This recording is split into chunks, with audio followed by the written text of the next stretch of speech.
Kung sakaling bigyan man ako ng pagkakataong makausap ang batang ako, sasabihin ko sa kanyang huwag siyang magmadaling tumanda. Ang mundo ko ngayon ay hindi na katulad sa nakikita ng kanyang mata.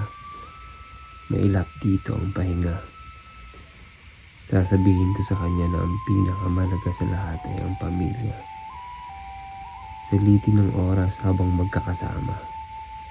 Dahil ngayon, may mga pagkakataon na ikaw na lang mag-isa. Kakayanin mo kahit hindi mo kaya. Hihingi rin ako ng paumanhin kung nabigo ko man siya. Kung hindi ko man natupad at naibigay ang buhay na gusto niya. Kung hindi ko man natupad yung mga pangarap niya. Iyayakapin ko siya ng mahigpit. Ibubulong ko ng paulit-ulit.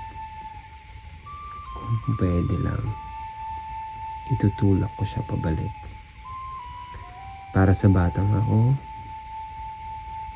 diyan ka na lang. Malungkot dito.